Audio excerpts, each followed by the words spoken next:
Welcome to VC storyteller channel. प्राचीन काल की बात है। पवित्र भूमि गोकुल में एक अद्भुत बालक का जन्म हुआ था जिसका नाम था बलराम। अगर ये चैनल आपको अच्छा लगे तो प्लीज लाइक और सब्सक्राइब करें। वे केवल भगवान श्री कृष्ण के बड़े भाई ही नहीं थे, बल्कि शक्ति, साहस और धर्म के प्रतीक भी थे। बचपन से ही उनके भीतर असाधारण बल और आत्मविश्वास दिखाई देता था। गोकुल के लोग उन्हें बहुत प्रेम करते थे क्योंकि वे हमेशा अपने मित्रों, गौओं और पूरे गांव की रक्षा के लिए तत्पर रहते थे। एक दिन की बात है, गोकुल के आसपास के वन और मैदानों में खेलते खेलते बलराम और उनके मित्र काफी दूर निकल गए। चारों ओर हरी भरी प्रकृति थी, पक्षियों की मधुर आवाजें गूंज रही थीं और हल्की हवा बह रही थी। खेलते खेलते अचानक वे लोग यमुना नदी के किनारे पहुंच गए। उस समय यमुना का प्रवाह बहुत तेज था। वीडियो अच्छी लगे तो प्लीज लाइक और सब्सक्राइब करें। बारिश के कारण नदी का जल स्तर बढ़ गया था और पानी उफान मार रहा था। बलराम के मित्रों ने जब नदी को देखा तो वे घबरा गए। किसी ने कहा, यह नदी बहुत गहरी और तेज है, इसे पार करना आसान नहीं है। दूसरे मित्र ने डरते हुए कहा, अगर हम इसमें उतरे तो बह भी सकते हैं। सभी बच्चों के मन में भय था क्योंकि प्रकृति की यह बाधा उनके सामने बहुत बड़ी लग रही थी। लेकिन बलराम शांत खड़े होकर यमुना की ओर देख रहे थे। उनके चेहरे पर न तो डर था और न ही घबराहट। उन्होंने अपने मित्रों से कहा, डरने की आवश्यकता नहीं है। यदि मन में साहस और विश्वास हो तो कोई भी बाधा बड़ी नहीं होती।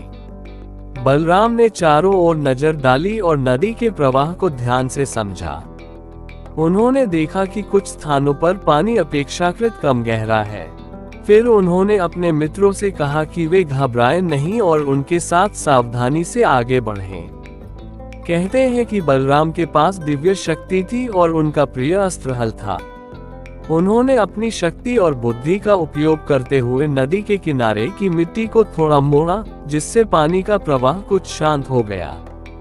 ऐसा लग रहा था मानो स्वयं प्रकृति भी उनके साहस के आगे झुक रही हो।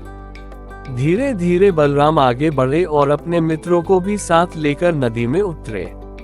वे एक एक कदम सावधानी से रखते हुए आगे बढ़ते गए। यमुना का जल ठंडा था और उसकी लहरें कभी कभी तेज हो जाती थीं, लेकिन बलराम का आत्मविश्वास अधिक था।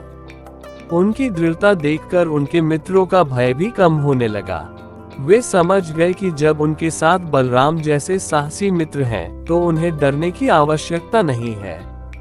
कुछ ही समय में सभी ने मिलकर यमुना को पार कर लिया। जब वे दूसरी ओर पहुंचे तो सभी के चेहरे पर खुशी और गर्व दिखाई दे रहा था। उनके मित्रों ने बलराम की ओर देखते हुए कहा, आज अगर तुम हमारे साथ न होते तो शायद हम इस नदी को पार करने का साहस ही नहीं कर पाते। बलराम मुस्कुराए और बोले, साहस केवल शक्ति से नहीं आता, बल्कि विश्वास और धैर्य से आता है। वीडियो अच्छी लगे तो प्लीज लाइक और कमेंट करें। यदि हम डर के आगे झुक जाएं, तो छोटी सी बाधा भी पहाड़ जैसी लगने लगती है।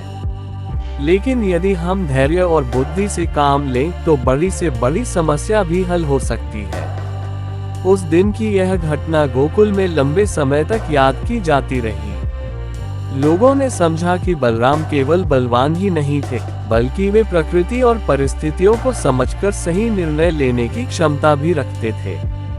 ये कथा हमें ये सिखाती है कि जीवन में कई बार हमें भी ऐसी नदियों का सामना करना पड़ता है जो डर और कठिनाइयों से भरी होती हैं। लेकिन यदि हमारे भीतर साहस, धैर्य और विश्वास हो तो हम हर बाधा को पार कर सकते हैं। और दोस्तों, यही संदेश हमें बलराम की इस प्रेरणादायक कथा से मिलता है कि जीवन की किसी भी नदी या बाधा से घबराना नहीं चाहिए।